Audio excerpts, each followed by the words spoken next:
This is My First Job in Sports web series, presented by SBRnet, your comprehensive source of sports data to the academic community. Here are the hosts of My First Job in Sports, Neil Schwartz and Mark Sullivan. This is Neil Schwartz, and welcome to this special edition of My First Job in Sports. We're calling this the Get in the Game edition of My First Job in Sports.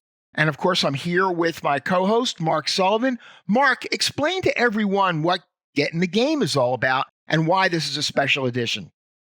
Yeah, sure, Neil. Thank you. So when we started doing this series about a year and a half ago, I think we were just trying to lay out a resource. But I think the response to the series we did, My First Job in Sports, was so terrific that it led us to believe there was something more that we could do to help young people get into the business. So that something more will be introduced this October 6th through 8th in Baltimore. It is a conference called Get in the Game, and the idea is to connect companies in the sports business from all different aspects of the business with young students at historically Black colleges and universities. And these students are looking to get in the game, and by the game, I mean into the sports business.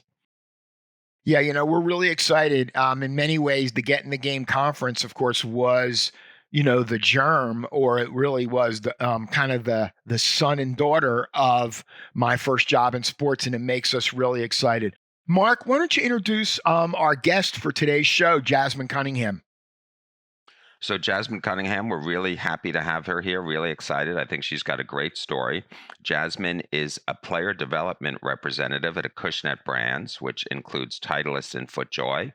So Jasmin, welcome to the show. Thank you for having me. I'm really excited to be here today. Jasmin, we are really excited to have you. I know that when we had some initial conversations, Mark and I were really excited about your background and your experience. So, let's jump right into it. What are some of those early experiences with sports, and what helped kind of shape and pave your way towards where you are now with Acushnet and Titleist? Absolutely. So when I was 10, my dad enrolled me in the First Tee of Atlanta. And the First Tee is a great organization for those who want to get involved in golf, but don't really know where to start. So my dad enrolled me in the First Tee, and I was just sitting there thinking, why are you introducing me to golf? Nobody plays golf. My friends don't play golf. Why are you doing this? And he's just like, you know what? This is the last resort for you. All the other sports did not work out. So let's just kind of see where it goes. So he enrolled me, and I thought it was quite interesting. Still couldn't really get the hang of it. But then as I got into high school and started to look into colleges, just kind of fell in love with the game and kind of just took it from there, started practicing a little bit more. So then that led me to college. So I went to the University of Maryland Eastern Shore, did their professional golf management program, which was amazing for me because I got to be around other colleagues and peers who also played golf but wanted to get onto the business side of things. So it was an awesome opportunity. And then I actually did an internship with Acushnet when I was about to graduate college. So that kind of was the gateway for me to get into the company, which was awesome. And then, this is my third year with Acushnet now. So now we're here, and now I'm in player development. So everything has just kind of flowed and kind of made its way happen for me. So I'm excited. So Jasmin, you threw a lot of information at us there. I gotta you gotta help us unpack some of that. So talk about Yes. your experience at Maryland Eastern Shore. So you referenced the PGM program. Could you Yes. explain to our listeners exactly what that is? Yeah, so the PGM program, there are 17 or 18 universities that have a professional golf management program. And the professional golf management program was designed for those who don't really necessarily want to play professional golf, but want to be on the business side of things, whether that be merchandising, whether that be planning tournaments, whether it be accounting, sales rep, whatever. So I got into professional golf management, not really knowing which lane I wanted to go down. Definitely thought about going down the sales route, but that's essentially what professional golf management is. But my experience at Maryland Eastern Shore was awesome because I got to be around other students that looked like me that wanted to get into the golf business. And UMES actually is responsible for having less than 1% of the 28,000 members of the PGA of America, which is pretty awesome. But yep, so graduated from there, had great internships while I was at UMES that led me to Acushnet now. Jasmin, talk about unpacking. I think for a lot of our viewers and listeners, they may not even know that much about Acushnet. Yeah. Mark and I are both avid golfers, and Mark and I both wear and use a lot of your brands. So why don't you talk a little bit about the company Acushnet, and then we're going to get into a little bit about your current job and the specifics of what you're working on. Yeah, absolutely. So the Acushnet company is located or based out of Fairhaven, Massachusetts. We also do have an office in California as well. But Acushnet is home to the number one ball in golf, which is Titleist, and then home to the number one shoe in golf, which is Footjoy.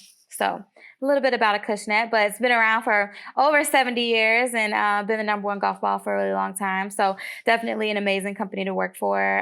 Definitely a large company with a lot of different areas of expertise, if you will, but definitely happy to work for Acushnet. Talk a little bit about your specific job, what you're doing now in this player development, and maybe even walk backwards a little bit to the different positions that you've had throughout your 3 years, at the brand. Yeah, so I started out in customer service, and I started out in customer service on the Titleist end, which was a great experience for me because it was kind of the gateway into what I'm doing now a little bit, but just really being immersed into all things Titleist, right? So like golf balls, clubs, really knowing like that front and back as you're talking to accounts on the phone. It's really important to know those things, and it was a great segue into my position now, which is player development. So essentially, I travel on our next gen team. Our next gen team is made up of juniors, amateurs, and collegiate golfers. So I travel to different junior events, different collegiate events, and we're there to support the players that we support. And essentially, we're looking for the next Justin Thomas. Next Lydia Ko, whoever it may be, but we're looking for the next upcoming golfers, and we really use that junior level and groom them, provide them the support they need, and then that essentially leads into them in their professional career. So it's great to watch the players transition to each level. So, Jasmin, I want to talk to you about two people who were very important in your life. You and I were talking Yeah. a little bit earlier. Number one is your dad, and number two Mhm. is Renee Powell. So, could you Yeah. talk about both of them and the role they played in your development as a person and also professionally? Yeah, my dad, he played a really big role in golf for me. He's the one who introduced me to the sport. But he's also the one that kept me level-headed throughout everything, kind of was my big motivator through it. He did not play golf growing up at all. Wow. So he actually started playing golf when I started playing. So we were both essentially learning it together, which was pretty awesome. But he could see the vision that I couldn't necessarily see. So he knew that I would be great on the business side. And I'm just thinking, golf. Why golf? There's so many other careers, but golf is something that stuck with him. And he, like I said, he could see the vision that I necessarily couldn't see. So he played a big part in motivating me and being there every step of the way, whether it was difficult, whether it was me celebrating different things. And Renee, oh my goodness, Renee paved the way for me. I wouldn't be here if it wasn't for Renee. And Renee is the pioneer of golf. She's the one who, had all of the experiences that she's had coming up to get me to where I don't have to experience half the things that she's experienced now. So Renee is a good friend of mine. I still keep in touch with her to this day. And she's also been a great motivator for me and just being such a great example for women that look like us. We've interviewed a number of people, Jasmin, and it's been a little bit, I would say, not that many of the folks that we've talked to, really came up as a player first and then decided to make it their career. The first time you got a golf club in your hand, tell us a little bit about that experience. I mean, it was like, was it completely Yeah. foreign, or, did you just pick it up and start hitting the ball 200 yards? I'm not an athlete. I played softball and soccer, and I was the player in the outfield playing in dirt. So I was not athletic at all. And that's why my dad was like, okay, we've got to get you into something where, you might sweat outside, but it's not, you're not going to, run into anyone or anything like that. So when I picked up a golf club for the first time, it was definitely foreign. It was not something that was easy for me. I actually had to practice. I wish that I was one of those players that could just go out there and shoot even par or go out there and hit my drive 200 yards for the first time. But no, it was not that like that at all for me. So I continuously got lessons, and it was very difficult for me.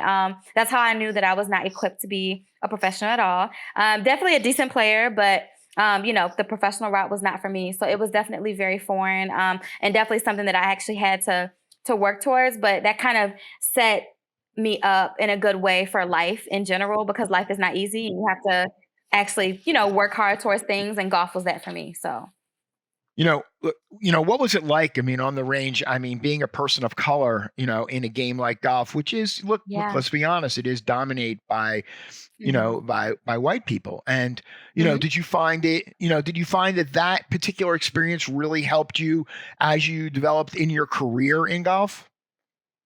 Yeah, it did. And the first tee chapters are primarily in inner city, located at inner city golf courses. So I was surrounded by a lot of Black people, which I thought was amazing. And I hope that, other kids or other players, parents that are listening to this, hopefully introduce their kid into the first tee, because it's just a great environment for them to be in, to be around other people that look like them. But it was great from that perspective because I felt comfortable. I didn't feel like I was the only one. Definitely one of the only females, but that didn't really bother me as long as I was around other Black people. So I quickly made a lot of friends who I'm still friends with to this Wow. day. I'll be in a wedding with someone Wow. that I grew up with in the first tee.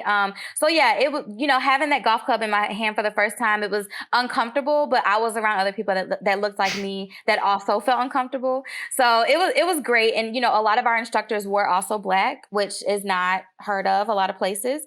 So that also was like a comfort for me, but definitely, missed the ball several times. I And still do sometimes. yeah, chunked it, shanked it, whatever. But it was great. It was a great experience.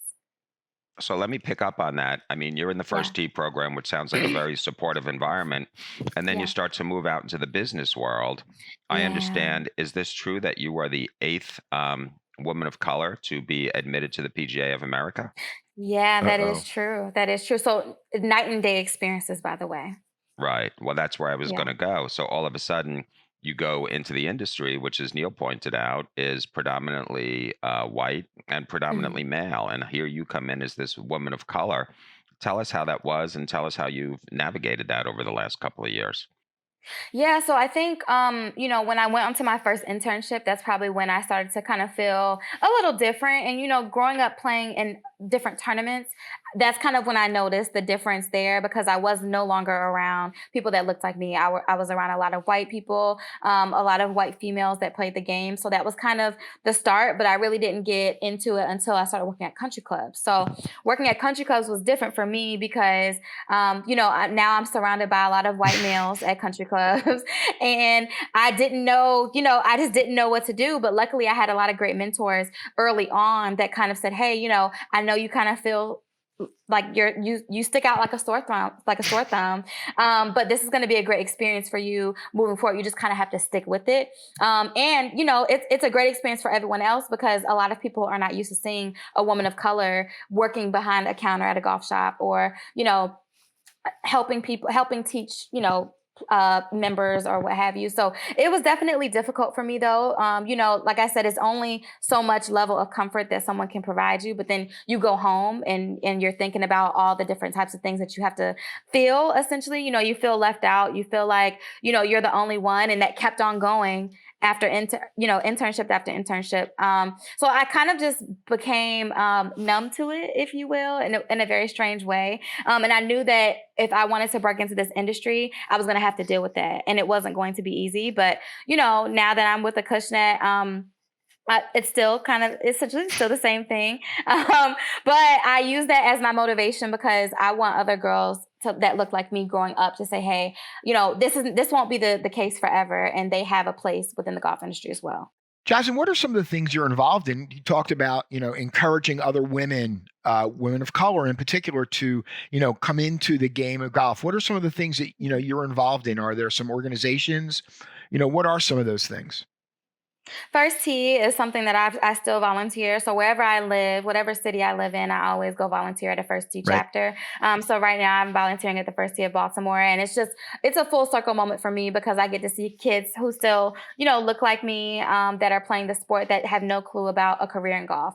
They just think that, oh, I'm actually not that good of a player. I'm about to graduate, but I don't know. I still want to be involved some way. So I'm there to help guide them into a PGM university, or internship opportunities wherever they may go to school. So it's great to be that resource for them. Now, you went to Maryland Eastern Shore. They are one of the few few HBCUs that do offer, a degree in the professional golf management. I think also Howard, Mark, that offers that program. But what are some of the skills that you learned while you're in college that have been able to translate to, your positions at Acushnet? What are some of those things that you really, really help to, kind of get you involved in the game of golf? Yeah, so and actually UMES is the only Okay. HBCU that has the professional golf management program. So the different types of classes that we had to take, whether it be centered around teaching, different levels of teaching, merchandising, but we also took several trips throughout to different golf courses to learn more about, what's involved at that specific golf course. So we even went to yacht clubs, which is different, but they Whoa. wanted to make Yeah. sure that we are fully immersed within different country club spaces, whether it be predominantly golf, whether it be a yacht club, golf and tennis. But we definitely got to travel quite a bit to different spaces to see kind of what we wanted to get involved in when it comes to the golf world, if you will, once you graduate. So we definitely got a lot of experience there. We had a lot of speakers come speak to us, whether they be from Troon Golf, Club Corp, whatever. A lot of people would come and speak as well. So just to kind of allow us to narrow in on what it is that we wanted to do, but then also just being there for our peers, just to kind of see what they're into. I'm the only one that went corporate, but everyone else teaches, so can't blame them. But everyone's path is different. So talk to us about your job now. What do you do? You're a player development rep. So Yeah. what's a day in the life like? Yeah, day in the life. So I actually just got back from a junior girls event. So essentially, I'll go and we support a handful of junior golfers, more so independently, not a full tour, but we support players individually. So the top players, I'll go out and watch them, but I also watch other players too, that we may be looking to support at some point. So I'll go just watch how they play, watch how they react to bad shots, good shots, get to know that's golf is one of the only sports where you can actually see and get to know a person for their real selves, which is pretty cool. But also I get to talk to the parents, just kind of see, where their child is headed, what brands they're into, what schools they're looking into, and just to see how we could fully support them, along the way. But that's kind of a day in the life. I just get to watch golf all day. I know it sounds amazing to some people, but I get to honestly watch golf all day. There happens to be Wow. a young lady here at the golf course that I play at. Her name is Alexandra Mhm. Fung, who just won the drive, chip, and putt contest for 10 and Wow. 11-year-olds at Augusta during the Masters. And, I stood up and watched her, hit a ball. And actually, her 16-year-old sister, Amelie, is also probably headed to college on a golf scholarship. But I think it's great to see Right. more and more women of color, more and more women of varying ethnic backgrounds get Mhm. into the golf game. I mean, what are you seeing in your travels? So when I travel to a lot of junior events, I may only see one or Hmm. two. So it's not that many, but I also, within my role, I help manage, we have an HBCU program. So I'm able to travel to a lot of the HBCU events in which I see a lot of young people of color. So it is great to see them. And it's great for them to see me as well, seeing a woman that works for a major golf Sure. company, because they have no clue. Some of them are engineer majors, really good at golf and finance, but they have no clue that they can actually be in engineering on the golf side, work in finance on the golf side as well. So it is good to let them know about the different opportunities that are available when it comes to, Now, golf. your job was first job was in customer service. Do you find that was a great place for you to start? And would you recommend that as a good starting place for students coming out of school? I mean, not just at Acushnet and Titleist, but maybe even Yeah. any sports equipment company or any company in general.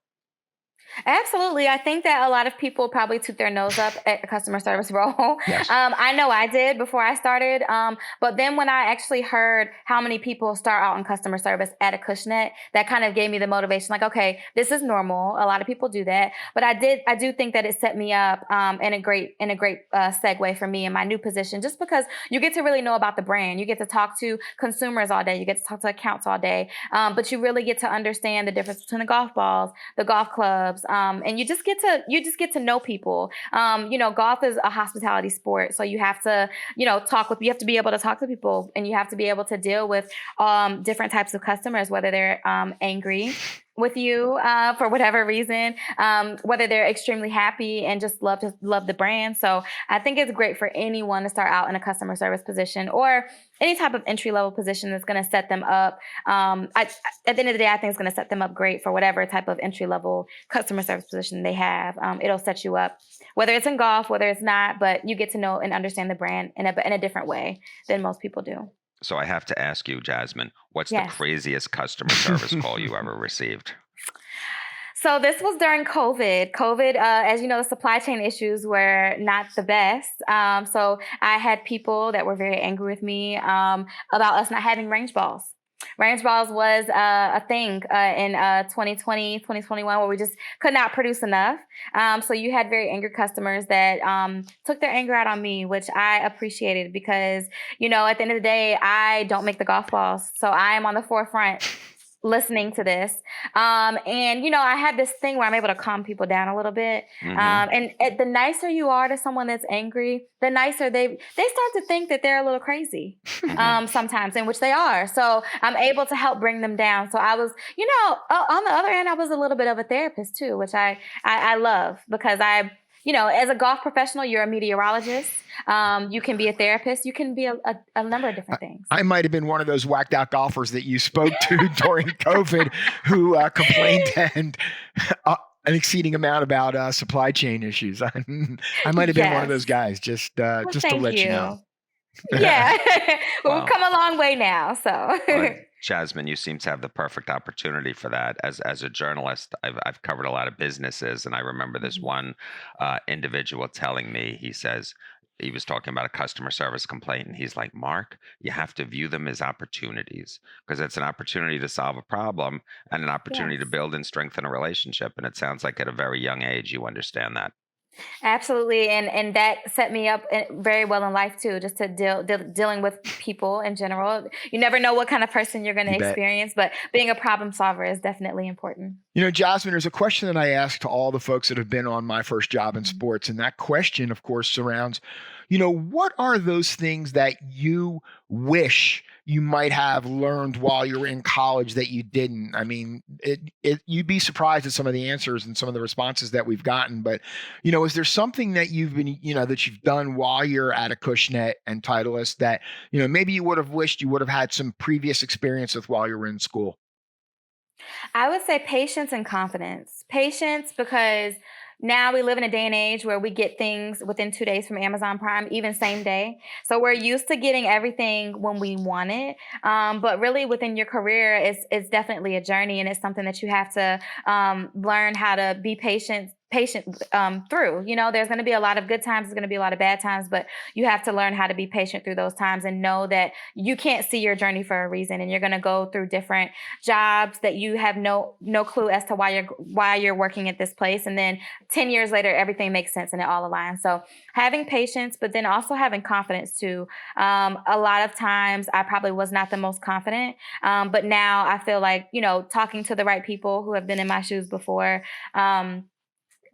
allowing them to let me know how their journey has gone and how confidence is really the thing that has changed them. Because you can talk to somebody and be fully confident about something and not know it at all, but the person does not know that. So just giving yourself grace throughout those hard times and knowing, bad times are not going to last forever, but, really just having patience and confidence, I would say the top two for me. Jasmin, as the show is called My First Job in Sports, this is kind of the big payoff pitch at the end. But, if you were giving advice now, if you were standing in front of some college seniors, whether or not they were in professional golf management or not, what is some advice that you would give to college seniors coming out of school looking for that all-important first job in sports? I would say don't be too nitpicky, and don't be too nitpicky, because you may be looking for a job and you may think that this is like the only opportunity, the best opportunity, but there's so many different opportunities out there in sports and not in sports, but you just kind of have to see everything with the glass half empty, half full type of thing. You kind of have to look at all of your options, kind of see what the best option will be, but don't count out the opportunities that don't make sense, because it may make sense later on. But also, as you are transitioning into your first job, know that it's okay to make mistakes, because I think, we try to be so perfect coming out of college, and we try to think like, okay, I can't make any mistakes, I can't do anything wrong. But, that first job, you're going to make tons of mistakes, and it's okay to make mistakes, because you make mistakes in life, but you just have to learn from it, kind of wipe your hands clean and kind of keep going forward from there. So, yeah, I think that's actually great advice in general. I think sometimes people think, they have to be perfect or they can't make a mistake. But I think, look, Mark and I both have probably 50 years of experience in the sports business under our belts. Wow, I hate saying that even, Mark. Makes us sound so old. But look, we've both made our share of mistakes. And I think, it's the old adage says that, you learn more from your mistakes than you do from your wins or your successes. Mm-hmm. Yeah, 100%. I agree. Jasmin, Mark and I want to thank you for being on this edition of My First Job in Sports. I have found this conversation incredibly fascinating, not just as a golfer, but also, as someone that gets to talk to college students all year round. About 250,000 students a year interact with our data platform, Sports Market Analytics, on SBRnet. And I have found this conversation to be great. Jasmin, Mark and I want to thank you for being on My First Job in Sports. Thank you so much. I appreciate it. Yeah, Jasmin, thanks a lot. Really enjoyed it. Thank you. Thank you for tuning in to this edition of My First Job in Sports, presented by SBRnet. You can check out the video version on the SBRnet Video Corner on YouTube. You can also catch the audio version on all major podcast platforms. Just search for My First Job in Sports. My First Job in Sports is produced by Brad Maybe. You can connect with us on all social media platforms, including Twitter, Instagram, and LinkedIn, or check us out at sbrnet.com. Thank you for tuning in.